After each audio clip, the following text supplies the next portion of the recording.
Joe, how's it going today? Everything's good. Thank you. All right, so I want to dive into your story. I've had a chance to tell your story a number of times over the years. There are some big developments in it, but I want to go back to the beginning. You, as a football coach, going in with a commitment to pray, what was it that led you to feel compelled that you wanted to make prayer part of that journey into football?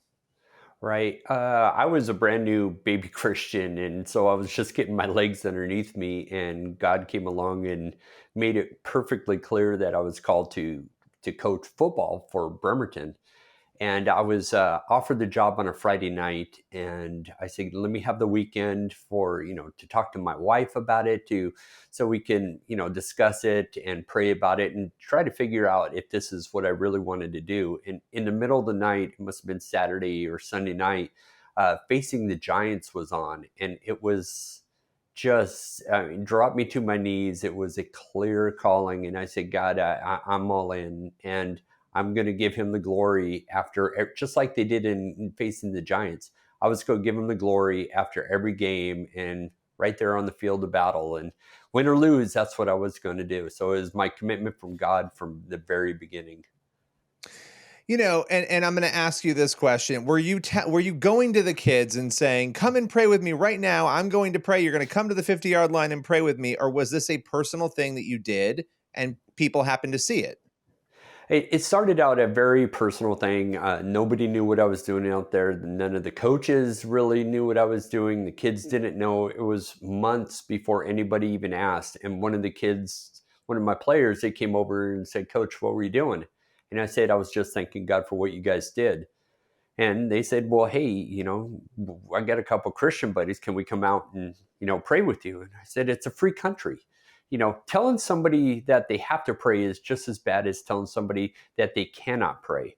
So it was up to them, and they just wanted to come out, and it kind of developed from there over the years.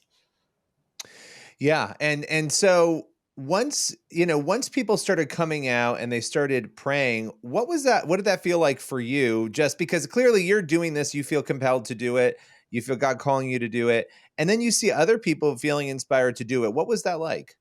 It was very it was interesting to at first, like I said, I was brand new baby Christian. I wasn't used to praying in front of everybody. It was really just, "Hey God, thanks for what the guys just did on the football field." And when the team started joining me, it was that really awkward thing where I would be needling a silent prayer, and I'd look up and they were looking at me and they were like, "Are we done?" I had no idea. So it just kind of developed from there. And I made it very generic. Lord, I want to lift up these guys for what they just did out on the battlefield. And they played for 48 minutes, and, they're warriors. And I appreciate, the opportunity to coach and for them to play. It was so And it should be very benign. clear too. Oh, sorry to interrupt, Joe. But it should also Yeah. be pretty clear too, Billy, that when the school district said you can't pray with the students, coach is saying, "Hey, that's perfectly fine. I understand that. I may have disagreements here and there, but if those are the rules, all that he committed to, all that he had to do, the commitment he made before God was to have that prayer by himself, taking a knee for 15 or 30 seconds, and that's what ultimately has led us now to the Supreme Court.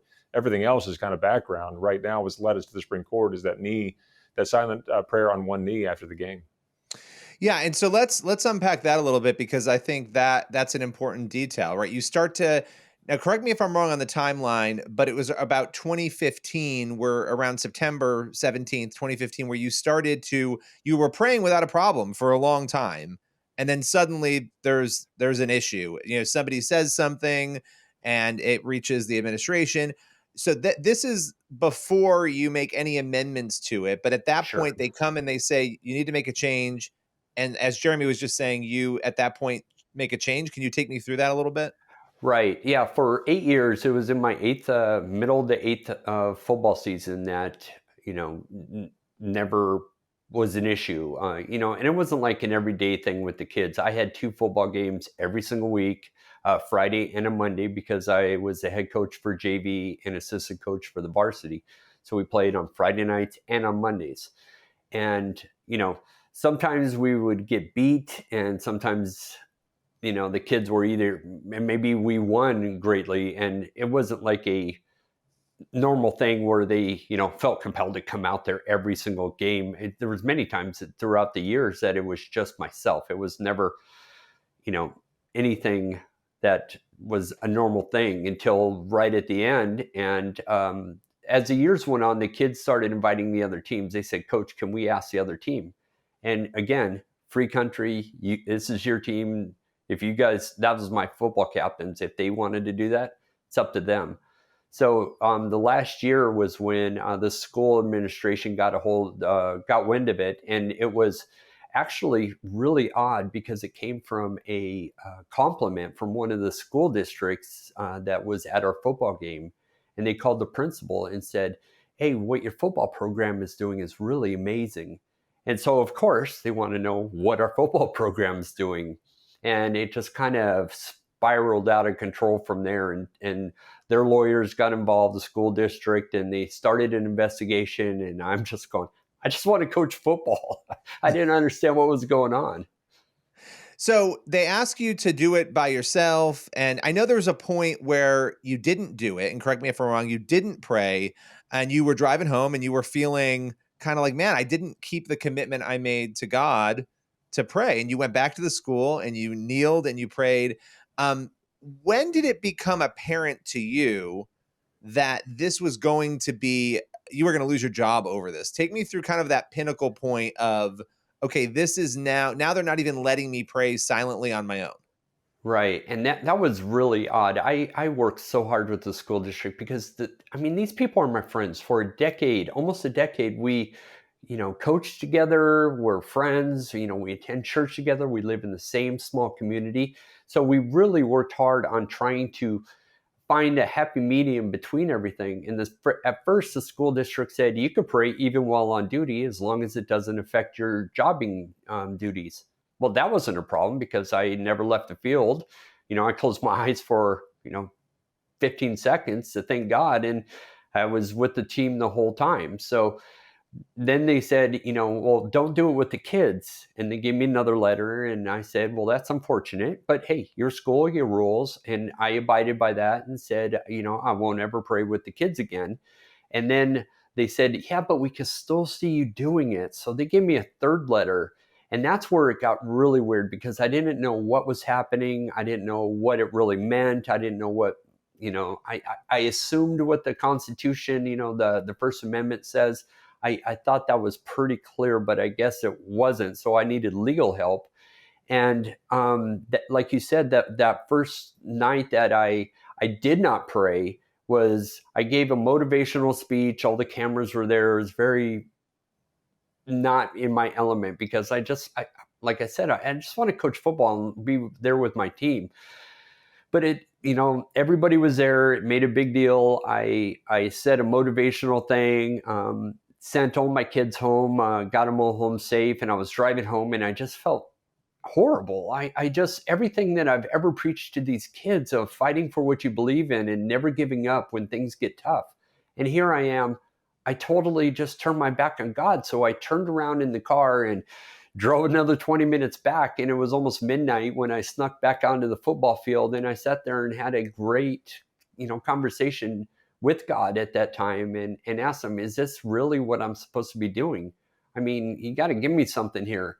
So it came down to where the school said, if you pray anymore, then, we're going to take action against you. And I didn't know what that meant at the time. And they said that they're going to have to suspend me if if I continue to do my prayer. And since I was doing it alone and I abided by every rule, I really needed help. And that's when First Liberty got involved, and they helped me navigate that. Yeah, I'm well within my rights as, a United States citizen and a, former Marine to exercise my rights.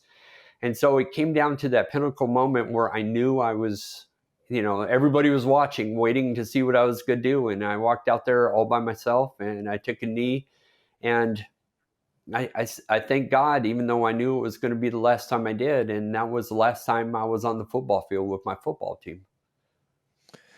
Wow. Jeremy, let me ask you this because for years, I've followed the cases that you've dealt with. You've dealt with a lot of religious freedom cases and just freedom cases in general. There are tons of cases where people will complain that a prayer was led from a loudspeaker. There's all different cases. This one is very unique and different. Had you encountered any other similar cases to this one, or is this unique in any way? Yeah, this is very unique. Coach just went through it all, saying how hard he worked with the school to make sure that he could comply with what they're demanding and also obey the convictions that he had made to God to take that knee in private prayer by himself after the game. And there came a point when that just was not going to work out. They had offered a sort of an accommodation, or at least at home, the home games, nothing about the away games was offered. But at home, he could go into the school, which, by the way, that would mean he'd have to walk all the way down the field, across the track, up the stairs, out of the stadium, across the practice field, into the school, down the hallway, into the janitor's office, and that's where he was allowed to pray. Or if he wanted to, he could go outside the stadium, again, down the field, across the track, up the stairs, outside the stadium, back down the street, climb the ladder and cross the catwalk into the press box, hoping that nobody was actually in there, and that's where he could be accommodated for. Those don't work out. And worse, it sends a message that prayer is something that ought to be hidden from view, that it's wrong for everybody else to see it. And he can't send that message either. And so it came to the head where he had made the commitment to take a knee in private prayer by himself. And the school district said, if you do that, you're going to lose your job. And he chose at that point to obey God rather than man. And now he finds himself almost 7 years later before the Supreme Court of the United States, where they're going to decide whether or not football coaches and public school teachers, if they are allowed to reference their religion while they're on job, or if they do, will they be fired for it? What this brings to mind, Jeremy, for me is, see you at the poll and some of these other events. My assumption would be that a teacher would be able to go. It's before school. And I don't know. I mean, it sort of brings all these other questions up. When I was in high school, teachers would go, they'd be at the poll, they would pray with the students, and then school would start and everybody would walk in. If the Supreme Court were to say in this case, oh, no, Joe can't pray at the 50-yard line by himself. Students have the right to choose or not to. That's what's so interesting about this case. This is not in the middle of the school day where somebody's praying or reading from the Bible in front of students. Students have a choice to walk away or to join you, Joe, and pray. So, Jeremy, what are the ramifications? Let's say the Supreme Court comes in and they say, nope, this can't happen. What would that mean for religious freedom for teachers and coaches and others? It would be a horrible affront to religious liberty, and it put every single teacher and coach in public schools today on the firing line if their religion were somehow to leak out while they were on inside the schoolhouse gates. And the reason I say that is that the Ninth Circuit basically said that because they can see what he's doing and he's engaged in an outward demonstration of religion, that's enough to fire him from his job. So let's just extend that logic by the Ninth Circuit across the board. If you have a teacher who's in the cafeteria and students can see her praying over her lunch before she eats it, well, that's an outward demonstration of religion that requires her termination, or at least puts her on the possibility of being terminated. It gets worse if a teacher were to wear a crucifix around her neck while at school. That's an outward demonstration of religion, and that can be seen by students, and therefore it is, according to this school district and the Ninth Circuit, a violation of the Establishment Clause, and that teacher must be terminated. If a teacher were to wear a yarmulke or a hijab while on the job inside the schoolhouse gates, that's an outward demonstration of religion that would require that teacher, or at least to put that teacher in jeopardy of losing his or her job. That cannot possibly be what the Constitution means by the free exercise of religion, nor can it possibly be what the law intends to protect when it protects people of faith on their job. And so what Bremerton School District has done here, and the Ninth Circuit has affirmed, is that if there's any kind of religious display by a teacher, even to the point of saying, God bless you when someone sneezes, if the demonstration of religion exists inside the schoolhouse gates, well, then the Constitution is dead to them and they must be terminated. Here's the thing, though. The Supreme Court said back in the 1960s that neither students nor teachers shed their constitutional rights when they walk through the schoolhouse gates. If that promise is in fact true, and at that time it was the unmistakable holding of the court for the past 50 years, according to the court at that time, so it's much more so even now. If that's the case, then they have to receive that protection, not just in the classroom or the lunchroom, but also on the football field. But that's exactly what the Supreme Court is going to be asked with deciding in a few weeks. Very good. Now, Joe, coming back to you on this, this has been years. I mean, I remember covering this story when it started, right? So that day that you said the cameras were there, I remember we were writing about it. And, as I look back at that, I would imagine a lot has happened during this time. What have been the personal costs to you? And maybe there aren't a lot, I don't know, but what has this been like? Because you could have given up and just walked away and never argued this or fought it after. What has it taken for you to do that? How has it impacted you and your family?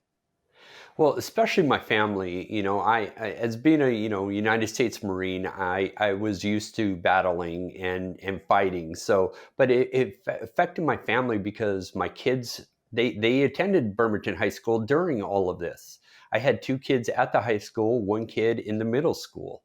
My wife, she worked for the school district at the time, and it was a very awkward situation for everybody. It was, the amount of stress it put on my wife was, it was terrible. And, I ask for forgiveness every day because, it still goes on. Every day is a reminder when, that this is really happening. And it's been tough, on my personal side. For me, I lost everything that I was, living for. I that wasn't my main job, my source of income. This was my calling. This is my joy. This is what I was made to do, was to coach football with these young men and to help them become better young men. And it was just all taken away. And also all the people at the school district in our community, it caused a rift between everybody. It was a horrible situation. And when you just lose everything, after 8 years, that's a lot of investments into our community, into the families. I've built relationships. I've coached, a family that had 3 different kids, almost during that decade that came through my coaching program. It was amazing to see these young men grow up and everybody in the schools to just mature with them. So that was all just absolutely 100% taken away from me. And to be having to walk away from that, not because of my choice, but because I stood up for what was right, that doesn't sit well with me even to today. So it's been a fight. It's been a long, it's like a marathon. It's been going on, this is the 8th football season. And, like Jeremy said, it's 7 years. Well, that's 8 football seasons. So as long as I coach, that's how long this fight's been going on. And it's a long haul, and it doesn't get any easier. Every time I look at pictures or watch videos, or anytime the news is on, when I see this stuff, it's an instant reminder of everything I went through. What motivates you to continue fighting? And I will add, we've mentioned this in this interview, but the Supreme Court is going to hear your case. So this is actually a major deal. It's the biggest legal deal that there can be at this point. But what has kept you fighting for 8 years? It was absolutely me leading from the front. I never believed in one of those leaders that do as I say, not as I do. I asked those kids to just about kill themselves every Friday night and every day at practice and every Monday at the football games. I took their time on their spare time, and they had to serve their communities. So I asked a lot from them. And I would never, ever be able to coach again, or even look at those guys, all these kids that I've known for all these years. There's no way I could ever look them in the eye and say, I just had to give up because it got uncomfortable and it was hard. And I ended up losing something over it. That's not what I taught them. And if I did that, I would fail in everything, not to mention my commitment with God and my calling. It's one of those things, that you just have to just keep driving forward no matter what the cost is, and no matter what, you just keep going forward till there's no fight left and there's no time left on the clock. What is your hope at the end of the Supreme Court, at the end of this case, when all is said and done? What are you hoping to accomplish? Just to walk back out on that football field and, being a coach again and thanking God for it. That's it. It's pretty simple. I just want to be a high school football coach. I want to coach football with my team. I want to be part of their lives, and I want to be able to thank God and not have to worry about being fired for thanking God for it. That doesn't seem American to me. So, yeah, I just want to coach. What and then I have a couple questions for you, Jeremy, before we go. But what have the former team members and community members? People are watching this, right? People all over the country are watching it. But the people who were there from the beginning, students who kneeled down to pray with you, who are now obviously they've grown up. Some of them have probably gone to college. Maybe even they're beyond that. Do you communicate with people? And if so, what do you hear from them about just the example you are setting in continuing to fight this? I stay in contact with most of my team for, you figure, 8 years, probably 60 kids on the team every year. That's a lot of families and a lot of players. I stay in contact with them. I was just up for a wedding for one of my guys, my first year of coaching. I was up for his wedding to see him marry one of our cheerleaders. So I've been to their graduations. I've seen them have families and raise children. It's been just amazing to be part of their life still. And they're always encouraging to me, and I'm always encouraging to them because I'm fighting still. And I tell them the same thing. Hey, your life is just beginning. You keep rolling on. Now, Jeremy, there are people out there who are we know this, they're going to dismiss this. They're going to say it's an example of victimhood, or they're going to say, there's all sorts of things that people say. What would you say, though? Let's say there's an atheist out there or somebody who's a secularist, or they just don't care. And they're like, who cares about this prayer case? What does it matter? What would you say to them? Because I think people, when you have the upper hand, it's really easy to say those things, but these things can be flipped on other people, right? Like when somebody else has the upper hand. So what would you say to people who might be dismissive on those grounds? Well, our nation is grounded in freedom. And when we start eroding those freedoms because you don't like them, well, then we have a great loss of freedom that eventually comes to the things that you do like. And so that's why in this country, the tradition has been that we don't fire people from their job because they've engaged in some sort of act of faith or act of religion, and someone can actually see that.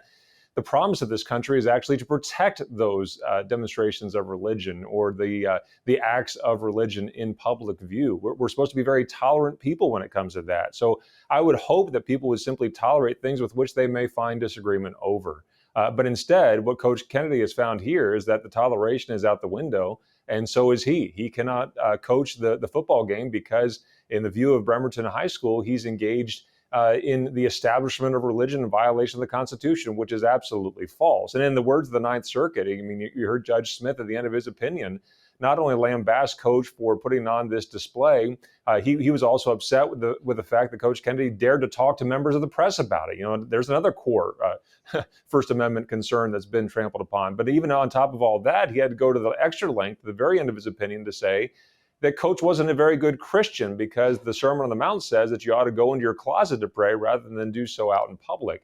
Well, that's the kind of hostility to religion that this country was founded against.